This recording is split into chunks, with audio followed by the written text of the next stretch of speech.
Vamos a comenzar con una nueva unidad.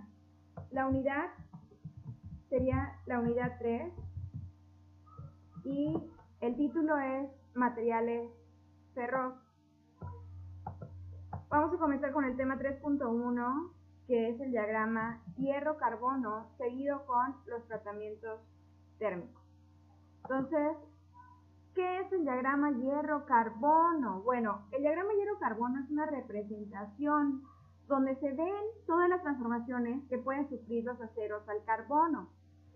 Esto en base a el cambio o modificación de su temperatura. En la siguiente imagen podemos observar todos esos cambios que puede sufrir el hierro cuando se eleva su temperatura. Aquí, por ejemplo, podemos ver todas esas modificaciones que sufre el hierro cuando se eleva su temperatura. Les recuerdo que el hierro, cuando se obtiene de la mina, lo obtenemos de forma óxido de fierro. Entonces, se hace un proceso de fabricación por medio de una fundición donde se separa el oxígeno del hierro y el hierro se combina con el carbono para poderlo separar del oxígeno. Aquí observamos las temperaturas que van del 0 hasta los 1800 grados Celsius. Y aquí esto es el porcentaje de carbono que se le añade al fierro, que puede ir desde 0.5% de carbono hasta 7% de carbono. Si yo observo este diagrama, esta zona roja me está marcando el comienzo de la solidificación, es decir, que yo cuando ya fundí mi material, que yo alcancé o rebasé los 1600 grados Celsius hasta los 1800 grados Celsius, lo empiezo a dejar enfriar y es cuando empieza el proceso de solidificación. Les recuerdo, para que un proceso comience con la solidificación se requieren de 3 partes. Número 1, nucleación. Número 2, formación del grano. Y número 3, solidificación. Entonces, aquí observamos la zona roja cómo se va solidificando el material.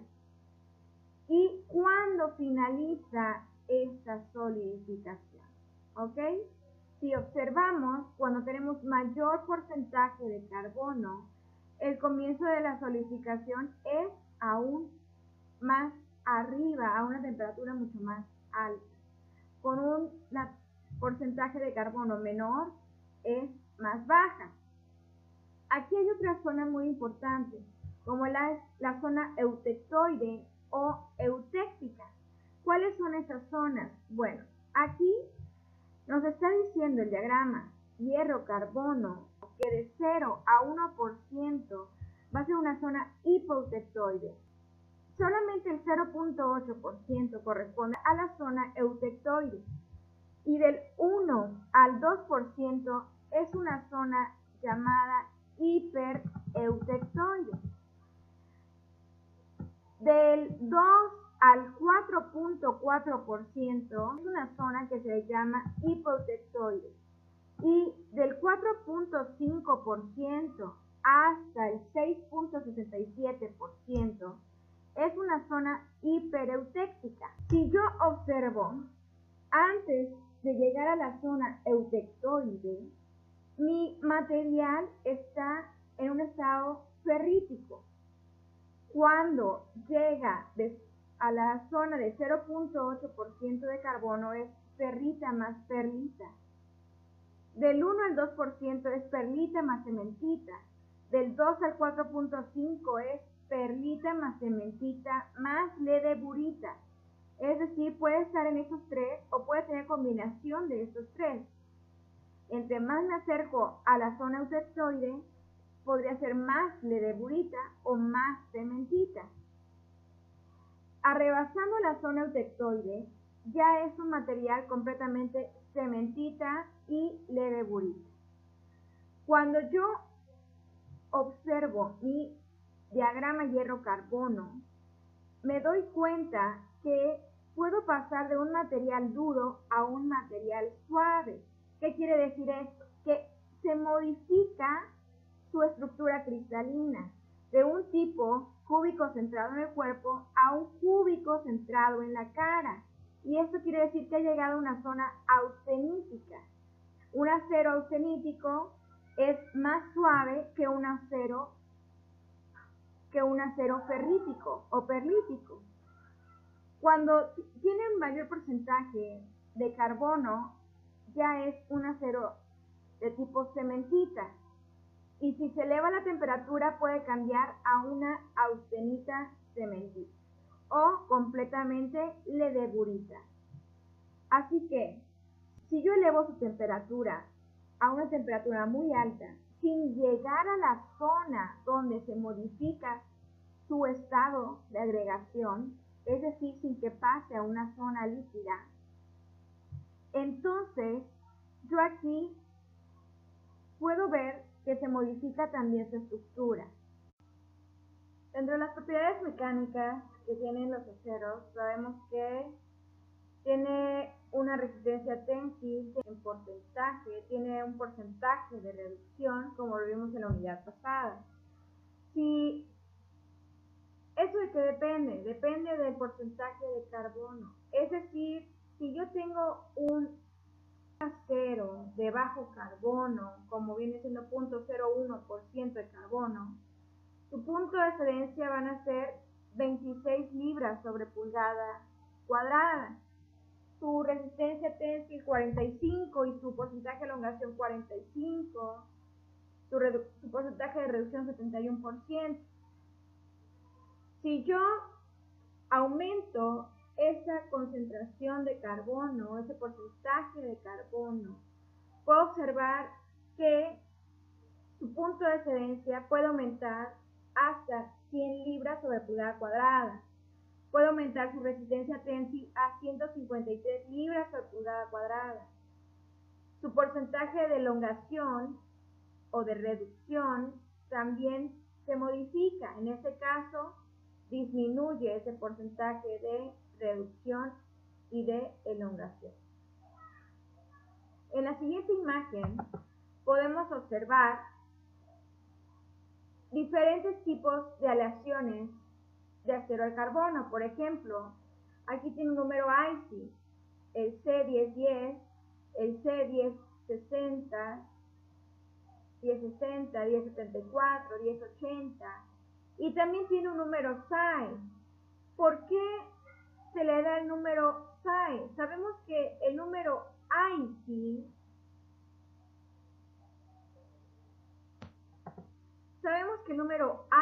nos está diciendo que es un acero que se formó por el Instituto Americano de Hierro Carbono, y es bajo esta normatividad que se tiene, y bajo esta normatividad un acero IC 1010 puede tener un porcentaje de carbono de 0.06 a 0.13% de carbono. Pero este número SAE, ¿por qué se le da? Este número SAE es por la Sociedad Americana de Ingenieros. Y se le da ese número porque ya pasó por un proceso ante la ASTM que nos está diciendo que ya se le hicieron pruebas de ese material y está certificado por la Sociedad Americana de Ingenieros. Por eso es que se tiene ese número SAE. También dijimos que se pueden modificar sus propiedades si se les hace un tratamiento térmico. ¿Pero qué es un tratamiento térmico? Un tratamiento térmico simplemente es la operación de calentar y enfriar el metal en su estado sólido para cambiar sus propiedades físicas. Eso quiere decir que no voy a llegar a un punto de fusión. Simplemente en su estado sólido modifico la temperatura y lo vuelvo a enfriar. Así se aplica un tratamiento térmico. Hay diferentes tipos de tratamiento térmico, pero las etapas comprenden cuatro etapas. Primera etapa, calentamiento. Segunda etapa, mantenimiento de esa temperatura. O sea, se debe mantener esa temperatura en cierto tiempo. Tercera etapa, enfriamiento. Cuarta etapa ya sería la etapa final. ¿Para qué sirve un tratamiento térmico? Para cambiar sus propiedades. Por ejemplo, puede que tengamos un metal tan duro que pueda resistir efectos de corte y abrasión. Puede ser tan suave que permite un maquinado fácil posterior. Puede reducir esfuerzos que se pueden presentar en él, es decir, que yo puedo encontrar un defecto en el material de macla, o puedo encontrar una dislocación o cualquier otro defecto. Inclusive puedo inducir defectos, como vienen siendo las vacancias o las inclusiones. Uno de los tratamientos térmicos más empleados es el templado. El templado tiene una existencia desde la antigüedad. Si ustedes recuerdan, las espadas templadas era porque ese acero yo lo había elevado a una temperatura por arriba de la zona crítica y después lo dejaba enfriar en agua fría. Y esto que provocaba en la espada, que generara mayor dureza. Volvíamos la espada dura y a la vez más filosa. Otro tipo el proceso del templado, como vimos anteriormente, es elevamos la temperatura hasta 970 grados Celsius. La mantenemos por lo menos 1.5 horas y de ahí la dejamos enfriar rápidamente. La manera de enfriarlo más rápido es con gas nitrógeno. Aquí elevamos la temperatura a 970 grados y lo volvemos de un estado ferrítico a un estado austenítico y después de dejarlo enfriar puede quedar un estado martensítico. Martensita, ¿cuál material es martensita? Por ejemplo, las estufas, podemos encontrar un estado martensítico. Aquí observamos algunos hornos de templado. Se encuentran desde los más rudimentarios hasta los más sofisticados. Aquí vemos los enfriadores. ¿Sí? Aquí vemos la máquina de enfriamiento, donde se coloca el gas nitrógeno. Algunas de las piezas, antes del templado, podemos observar que está en un estado ferrítico, perlítico, y después del temple ya lo encontramos martensítico. Aquí vemos algunas piezas templadas. En la siguiente imagen quiero que me hagan esta actividad. Con ayuda del diagrama hierro-carbono contesten estas tres preguntas. El revenido por lo regular se efectúa cuando ya se ha realizado un templado. Es decir, después del templado queda la pieza un poco frágil. Eso quiere decir que se puede romper fácilmente, que no soporta una tensión muy grande. Sin embargo, cuando se le aplica un revenido, después del revenido, puede quedar un poco más suave o duro por la parte externa y suave por la parte interna para soportar más los esfuerzos. Como podemos visualizarlo en la siguiente imagen. Aquí podemos observar cómo es el templado, ¿sí?